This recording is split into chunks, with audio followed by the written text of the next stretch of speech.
Por empezar, ¿puedes decirnos cómo se llama su nombre? En casa me llamaban Isaac Navon, Yitzhak Navon en hebreo. ¿Dónde nació? Yo nací en Jerusalén, mi padre y mi papú y el bispapú y el bis, 340 años más o menos.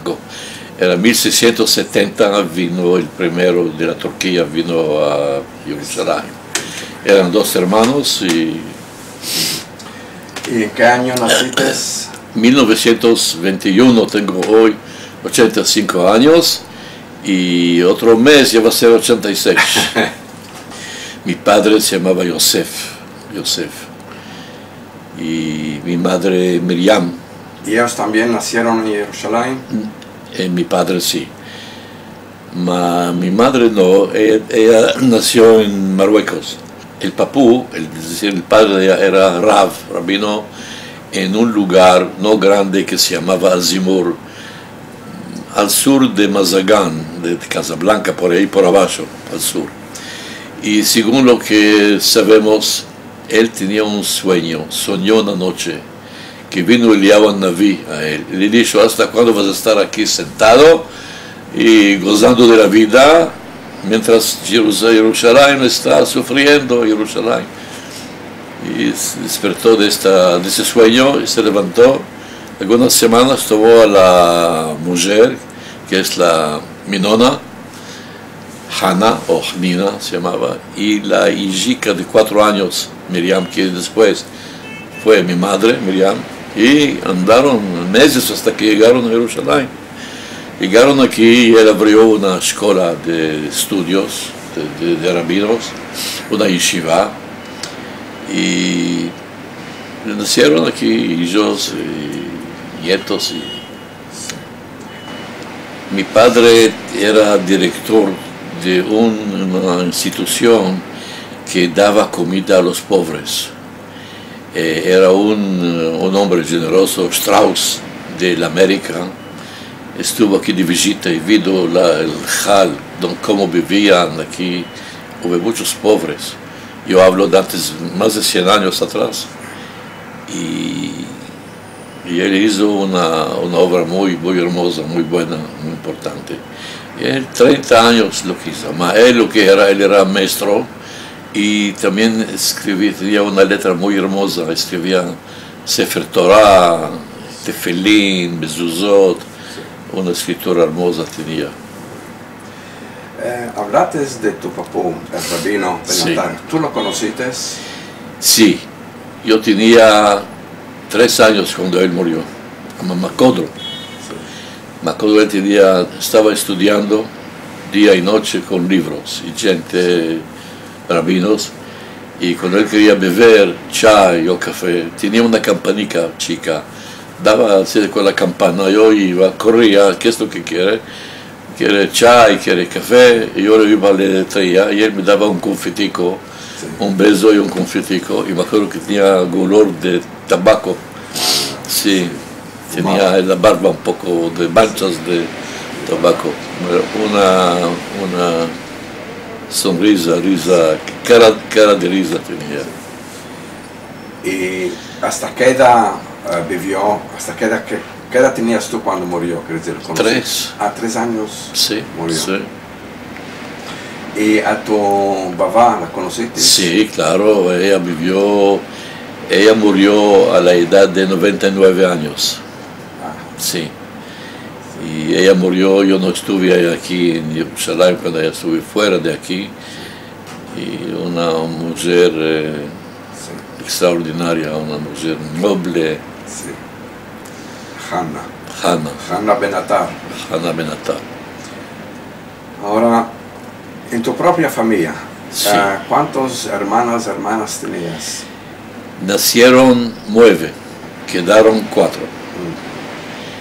Y en aquellos tiempos mi madre me contaba a mis hermanas que hacía criaturas, tantas enfermedades y jazinuras que no tenían chance de vivir mucho tiempo, era terrible.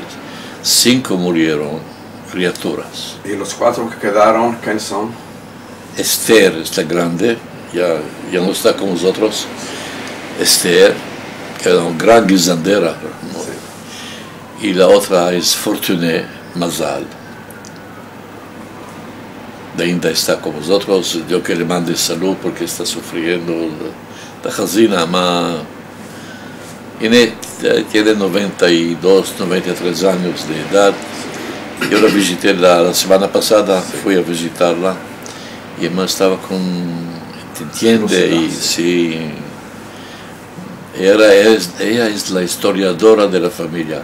Ella hizo una investigación científica y ella vio las raíces de la familia de la parte de mi padre y de mi padre, es decir, de la familia de Navón y de la familia de Benatar. Le tomó años para hacer esta obra.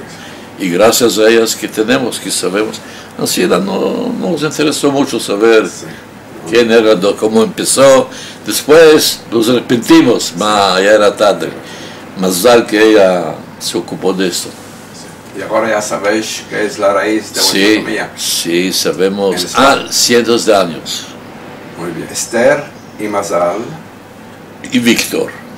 Víctor, mi hermano. Tu hermano. Sí. ¿Más grande? Más grande, 1 año y medio más grande. Él laboraba en banca de discount muchos años. Director de un departamento aquí de Jerusalén, de discount en Jerusalén. Tú naciste en Jerusalén. Jerusalén, sí. ¿Puedes hablarnos un poco de la vida en el cuartier donde naciste, donde viviste tu chiquez?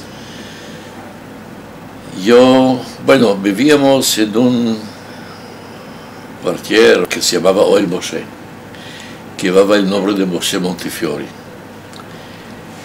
que era una personalidad extraordinaria, muy importante en Inglaterra. Él era de la familia Montefiore, una familia sefaradí, que el origen de Italia, no sé, de Livorno o de otro lugar, y se casó con, él se llamaba Moshe Montefiore, y la mujer Yehudit, de la familia de Rothschild. Él era sefaradí, era ashkenazía. Se casaron y toda su vida era dedicada a cuestiones judías, ayudar a pobres. Visitó él con ella a la edad que tenía muchos años.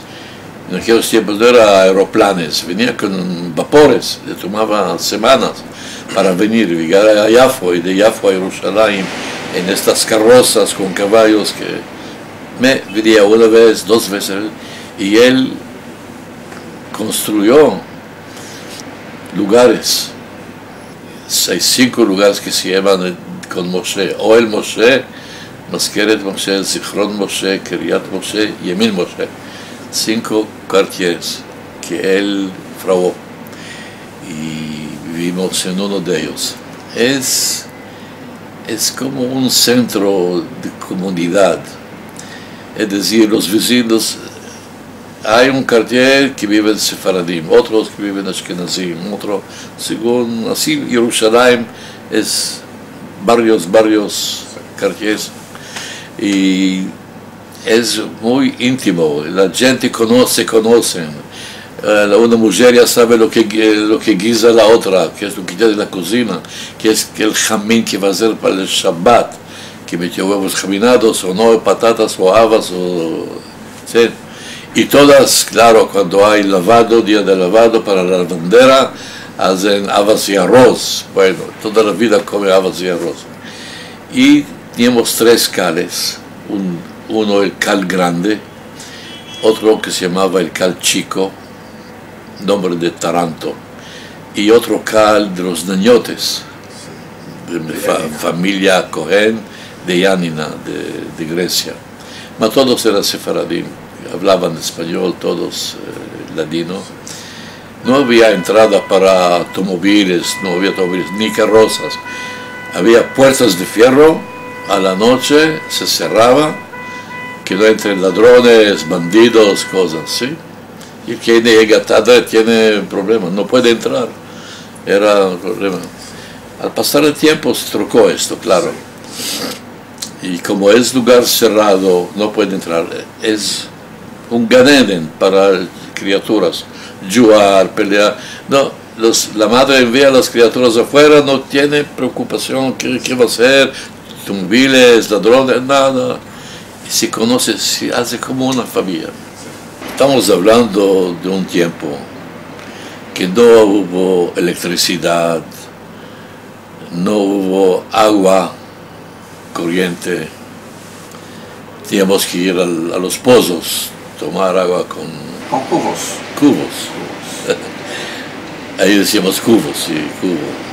Y a veces el cubo se caía ahí en la agua, había que tomar un gancho para quitarlo del pozo, tomar el pozo, llevarlo en casa, agua,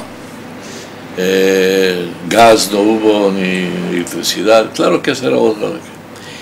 Mas la gente tenía, ¿cómo decir? Hoy uno hace una boda, se va merca de un magazine, merca todo de afuera, la comida, la bebida, todo de afuera. Ahí no, los vecinos, las mujeres empezaban a hacer cosas dulces y cosas de las comidas, guisaban y cocinaban y aprontaban todo para la boda, talladores, ellos mismos cantaban, tocaban, no invitaban de afuera a venir. Una vida social más activa y más juntos. Y en tiempos de alegría todos venían a saludar, felicitar. Y también, dolorosamente, cuando muere uno, que todos vienen y no lo dejan solo. A uno nunca te sientes solo ahí.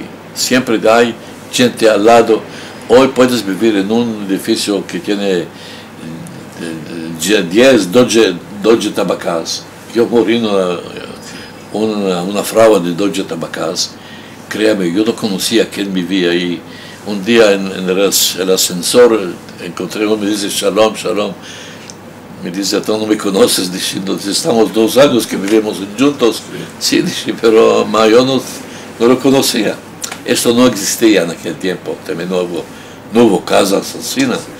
Era más íntimo, más intimidad, canciones, romances, cuentos, cantaban y contaban. Claro, lo que yo conozco de romances y de canticas es mi madre, la Alea Shalom, que cantaba guisando y cantando y cosiendo y cantando y refranes y cuentos, todo eso vivía, era una cosa viva, no de los libros, sino pasaba de madre a la hija, la nieta. ¿Tú estudiaste en Jerusalén también, en la escuela primaria, secundaria? Sí, primaria, secundaria y la universidad. ¿Qué escuelas? Una escuela primera religiosa, se llamaba Doresh Zion, y teníamos ahí maestros que nos dicen sefaradim también. A los sefaradim llamábamos Jajam, y a los Ashkenazim Adon, señor. Y eso es Jajam Castel, Jajam Gavizón, Jajam Al-Bocher, Adon Goldstein, Adon Cohen, y religiosa. Y después Bet Sefer Tichon Bet Hakerem, en Bet Hakerem, secundaria. De un nivel muy alto, muy bueno. Después la universidad. Estudié en la universidad la literatura hebrea y la lengua y literatura árabe y islam. Claro, porque estamos aquí viviendo en un mundo que estamos rodeados de árabes y musulmanes. Y tenía que saber la lengua, la cultura, y me ayudó mucho después de años siempre tener contacto directo con árabes, con musulmanes, y conocer la parte, no solamente la parte negativa, sino también las la parte positiva que tiene en la cultura. Estuve en Jerusalén durante la guerra de independencia. Es una zahut grande. Era sufrimiento también. No hubo mucho que comer, no hubo mucho que comer. Y bombas cayendo día y noche por la armada de los jordanos, que tenían aquí oficiales ingleses que los entrenaron, les envisaron cómo tirar y cómo hacer. Uno puede decir que es un milagro, un nes. Un nes puede ser, pero era un sacrificio de la gente que criaron con toda su alma, porque era o vida o muerte por siempre. Y Baruch Hashem, que gracias a Lores al Dios, que 650,000 judíos es lo que estuvimos aquí, contra 42 millones, 5 países árabes, Siria, Líbano, Irak, Jordania, Egipto. Y son armadas con bombas y aviones y tanques. Y nosotros no tenemos ningún avión, ningún aeroplano. ¿El árabe que estudiaste en la universidad sí. te sirvió durante sí. la guerra o después? No, claro que me sirvió. Yo era el director del departamento de árabe, de la inteligencia, del Asker, de la Armada. Sí. Bueno, y después cuando se terminó la guerra. Cuando terminó la guerra, ya se formaron los ministerios, y uno de ellos el Ministerio de Asuntos Exteriores, y me enviaron a la Argentina y al Uruguay. ¿Como diplomato? Diplomático, sí. Estuve 2 años, y después torné, y aquí me hice secretario del ministro de Relaciones Exteriores, Moshe Sharet. Y me quedé aquí, sí. Es decir, que estuve en el exterior como diplomático solamente una vez, porque aquí ya me tomó el ministro de Relaciones, y estuve con él, y después de algún tiempo me hice secretario de Ben Gurion. ¿Puedes contarnos cómo fue esta relación? ¿Cómo sí, fuiste a trabajar? Interesante. Él recibió, Ben Gurion, recibió un libro de 4 tomos de la Argentina de un profesor judío que se llamaba León Duchovne. Escribió un libro sobre la vida y la filosofía de Spinoza, del filósofo Spinoza. Ben Gurion era un gran admirador de Spinoza. Él creía que era un gran filósofo y buen judío, y quiso meldar los libros, y él no sabía meldar español. Un hombre normal, cuando hace, toma uno, dice, oiga, melda y dígame cuál hay ahí. Él decidió empezarse la lengua para poder meldar el libro. Y dijo, buscame uno que me embese el español. Le dijeron que está Navón, que ahora tornó de América Latina, y es sefaradí, puede ser él. Y me llamó y me dijo, ¿puedes empezarme?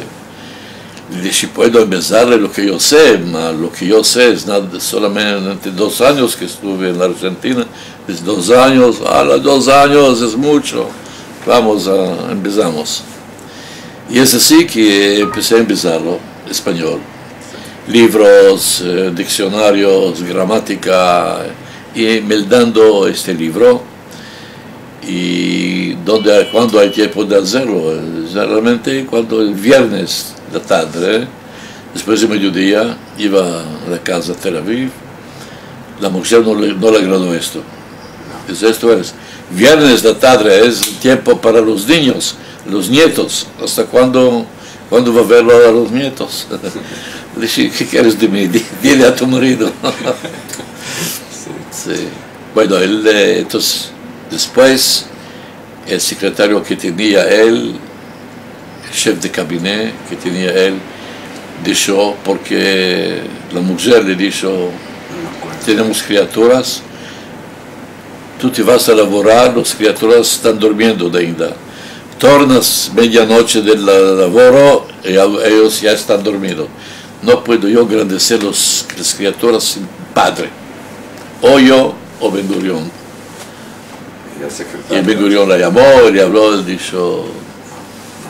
Entonces trucó y me propuso Ben Gurión ser el secretario, y es así que...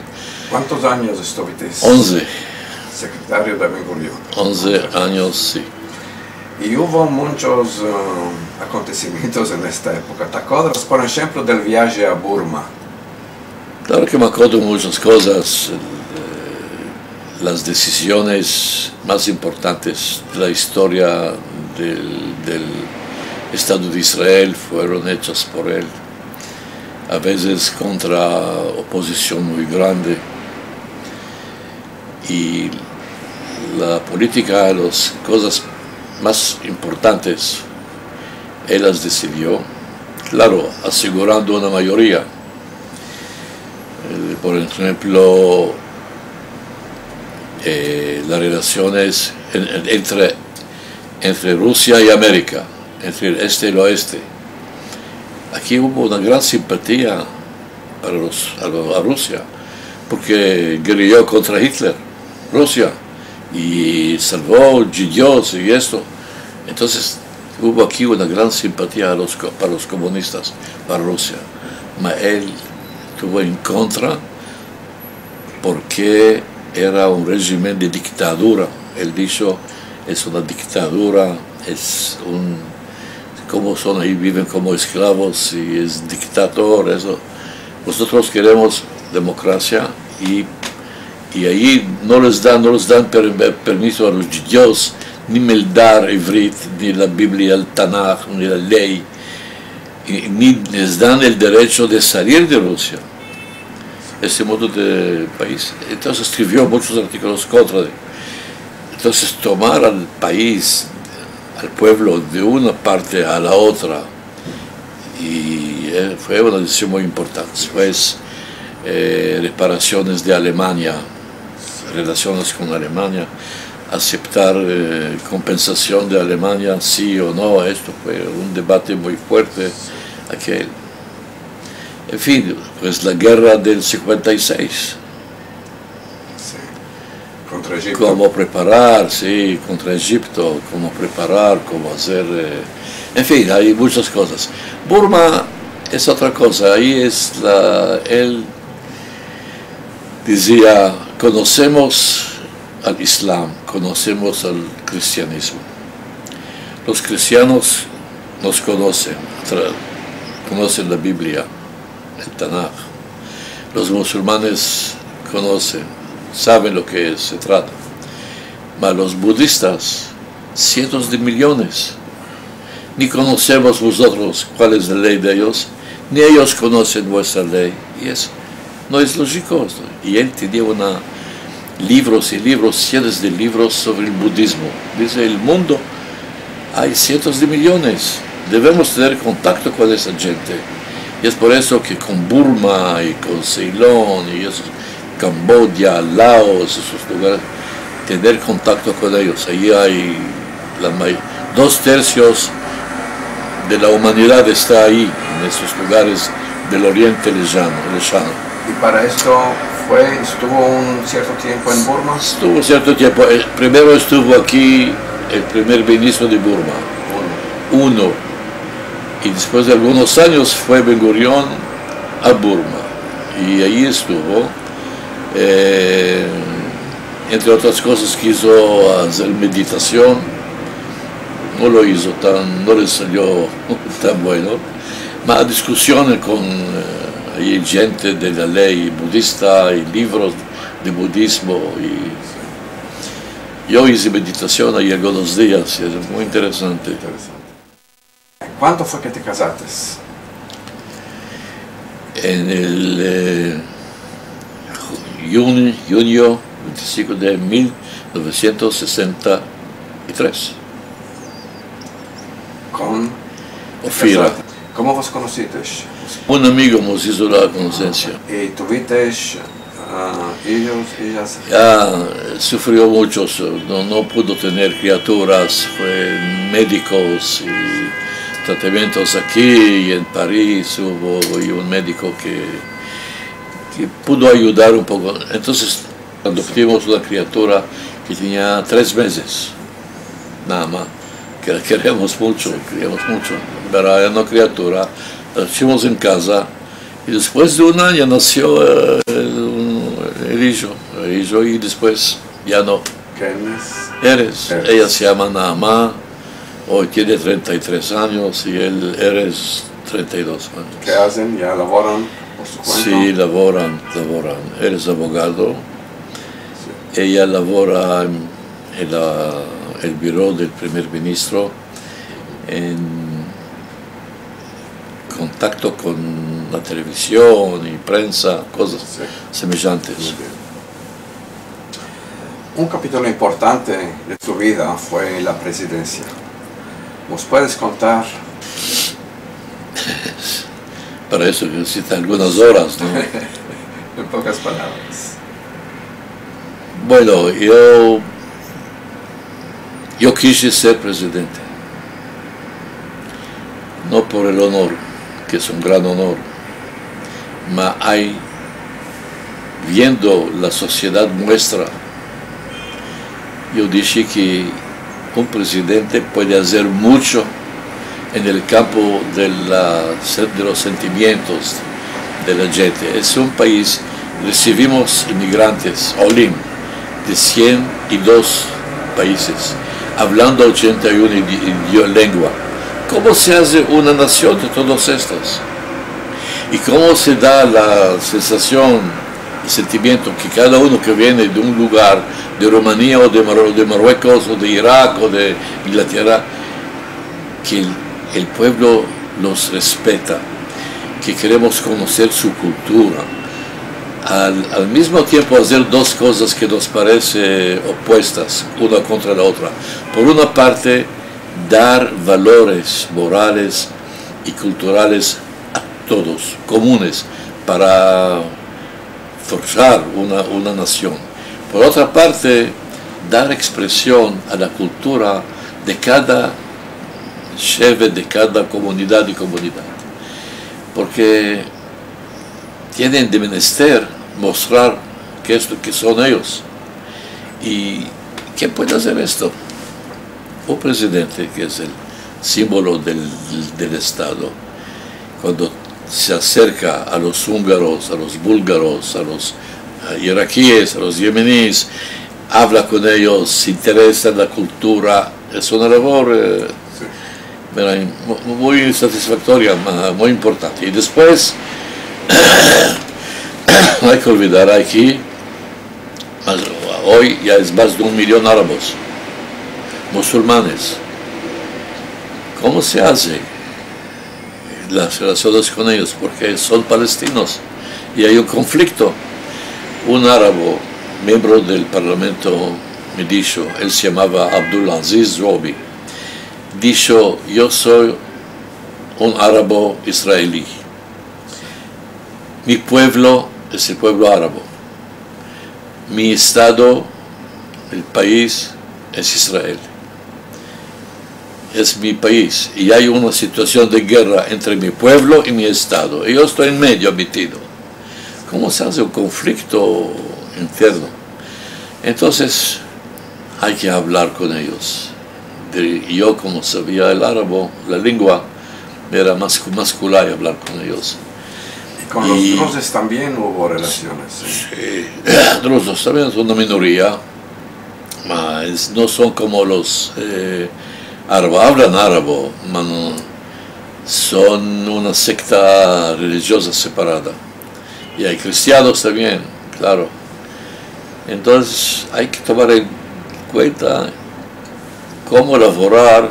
El presidente no puede dar ni casas, ni paras, ni moneda, nada, solamente en el terreno psicológico, cultural de la gente. Y yo ya sabía que es lo que se puede hacer en esto.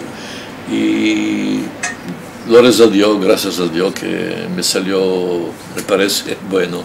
Fui a la casa del líder de los drusos, Sheikh Abid Tarif. Le di respeto porque él causó que los drusos, malgrado que hablan árabe, ellos sí se van a la armada y sirven, y murieron de ellos en las guerras, tomaron parte. Entonces ellos recibieron más respeto de la parte mía. Fui a su casa varias veces, en las fiestas, Y con los líderes del mundo, por ejemplo, presidentes de otros países. Yo estuve presidente 5 años. Yo vi como la labor principal aquí. Yo viajé solamente 2 veces fuera de Israel. Una vez que me invitó Reagan, presidente de los Estados Unidos, y otra visita que en mi vida no me va a olvidar, es la visita de Egipto. En Egipto, cuando me invitó Sadat, tuve una visita oficial de 5 días, que fue una experiencia muy interesante. Me parece muy importante también, porque para ellos Israel era como un imperialismo, colonialismo, la cola de los imperialistas, así decían, extranjeros, ¿no? En Duna viene el presidente de este país, les habla árabe, conoce la poesía, la cultura, y les habla de la ley y la religión. Allora trucó la imaginación, la imagen de Israel, que era muy negativa. Claro, eso no puede durar por muchos años, hay que elaborarlo siempre. Pero esos 5 días hablé por la televisión, hablé en el parlamento, no en el parlamento, sino los miembros del parlamento egipcio del partido de Sadat, 300, 400 personas, y profesores de cultura, de literatura, etcétera, etcétera. Fue una experiencia muy importante. Ahora después venían aquí. Estaba aquí Nixon, estuvo aquí Carter, estuvo aquí Clinton, estuvo gente que vinieron aquí, también con el rey de España, va algunas veces, cuando no era rey ainda, era príncipe. Pero claro, después lo encontré después, más tarde. Yo fui ministro después de la presidencia. 1 año tomé de vacaciones, no hice nada formal. Después entré otra vez a la política y fui elegido ministro de Educación y Cultura. Y en 92 era 500 años del descubrimiento de América y de la expulsión de los judíos de España. Y formé yo un consejo internacional para no celebrar, sino mencionar y hablar de la expulsión de los judíos de España, no solo de la expulsión, sino qué era esta comunidad judía de España, qué es las creaciones religiosas, literarias, que es una contribución fantástica. Era la comunidad más grande en el mundo. Judía, si hubo 1,5 millones de judíos en Europa, se considera en el siglo XIV, XV, en España vivía la tercera parte, casi 500 000. No tenemos números exactos, pero más o menos parece 500 000. Y creaciones de todo terreno en la filosofía, en literatura, en poesía, en el renacimiento de la lengua hebrea, la gramática. Todo esto fue ahí Entonces hicimos, y como era al mismo tiempo 500 años del descubrimiento de América, entonces España y América Latina y otros países celebraron ellos el descubrimiento, mientras nosotros decíamos estamos bien, descubrimiento, mas este mismo año era también la expulsión de los judíos. Por eso hay que hablar que es la historia de los judíos en España, su cultura, su contribución, y empezaron a aparecer libros y actos formales muy importantes. ¿Puedes decirnos cuál era la importancia de la cultura sefardí en Jerusalén? ¿Quién hablaba en ladino? ¿Cuál lo hacían? Mire, venían, y yo sefaradim que venían, tenían un barrio, este barrio Ohel Moshe, y parte de otros barrios de Yemin Moshe, en fin, se concentraban en juntos. Ellos que hablaban español, había de Monastir, Yugoslavia, ya Monastir ya no existe, Bitola, Yugoslavia, la comunidad judía fue exterminada por los alemanes, judíos de Saloniki, de la Turquía, los sefaradim se agrupaban juntos, porque hablaban la misma lengua y las mismas tradiciones, y en la sinagoga, en los cales, en la tefilá. Cuando más tiempo pasaba, más se concentraba. Los hijos se casaban con otros que no eran sefaradim, se pasaban de un lugar a otro, de una comunidad a otra, se embrescaba.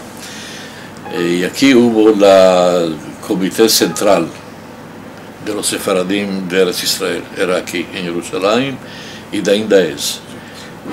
La época de oro de los sefardíes creo que fue en los siglos precedentes, es decir, en el siglo XVIII, XIX, cuando los sefardíes era mayoría aquí en Jerusalén, los sefaradim. Y afilú árabes hablaban español, sí, y los ashkenazíes también se empezaron a hablar. Hubo una época, algún tiempo que los sefaradim eran mayoría aquí, y eran yeshivot, estudios, rabinos, pero no era una comunidad pequeña, chica, no era una comunidad grande, algunos miles, no más. Sí. ¿Y tú conociste ahí a Isaac Leví también? Sí, claro, Isaac Leví. Bueno, era uno de los amigos, no solo por lo que él hacía, sino como hombre o persona, lo quería mucho bien. Casi cada semana nos encontrábamos, topábamos y con el piano, y que topó una cantica más y que una tefilá, otra, y yo fui con él a veces para grabar canticas de gente y refranes en Petah Tikva, de Recanati. Yo estuve con él ahí de los viejos que contaban cosas. Ama como él sabía, porque eran muchos viejos que cantaban roncos, no podías saber lo que están cantando, él sabía, sí. Y así es que ya tenemos 4 libros de romances que él escribió y 10 tomos, libros de liturgia, cosas de Hazanú, de los cales, de filot, oraciones en ivrit y mucho en español, con notas musicales. Escribí una obra de teatro que se llama Bustan Sefaradí, La Huerta Sefaradí, y metí la palabra sefaradí también ahí para que se sepa exacto lo que es, y tuvo una reúshita muy grande, me alegro. Primera vez fue antes 30 años y duró, bueno, se presentó casi 400 veces, es mucho, un país chico. Pasaron 30 años y ahora ya hay 7, 8 años que está 1050 veces. Y ven ahí no solamente sefaradí, ashkenazim, de todos, y Bueno, yo tenía un gran espanto al primero si va a reuscir o no, y ahora ya sabemos que tuvo la gran riuscita y es una cosa. Otra, la Autoridad Nacional del Ladino, de la cultura del ladino, el Parlamento de Israel, la Knesset, pasó dos leyes. Una ley sobre la creación de una autoridad nacional del Yiddish, una lengua judía derivada del alemán, especialmente lo que llamas Ashkenazim, y Ashkenaz es Alemania en hebreo. En Europa Oriental, especialmente en Polonia, Rusia, Lituania, esos lugares, y Alemania, el Yiddish. Y otra autoridad para el ladino, cultura del ladino, del español, judeo español. Valorosamente, la mayoría de esos judíos ya murieron en la guerra, exterminados por los alemanes. La gran comunidad de sefaradí de Grecia, la principal, después los judíos, los sefaradí de Yugoslavia, de Hungría, de Rumanía, hubo ahí sefaradí de Holanda, de París, en Francia hubo comunidad sefaradí también. Igual que los ashkenazim, los alemanes no hicieron diferencia, a todos los judíos. Ahora, felizmente, Baruch Hashem, que se salvaron, hubo una comunidad sefaradí de la Turquía, que era la más grande. Gracias a Dios que no entró en la guerra a Turquía esta vez. Y se salvaron esos judíos, la mayoría están aquí, Baruch Hashem. Quedaron ahí unos 20.000, ¿o cuánto? 20.000 judíos, maestro Manco, y hablan ainda, ya saben, ¿no? Y conocen algunos grados de conocimiento. Quedaron pocos en Saloniki, quedaron pocos por aquí, por allá. Y yo creo que en Israel hay casi 200.000 personas que entienden mucho o poco de ladino. Y la autoridad está tratando de mantener esta cultura. Mantenerla, desveloparla, ayudar. Y hay un sentimiento muy fuerte de los sefaradim de huir, de cantar, de contar, de hablar, de reunirse. Y en esto hay colaboración con otros países, con España, por ejemplo. Hay la parte cultural con España, sí. El Instituto Cervantes, viajes, congresos, conferencias, hay.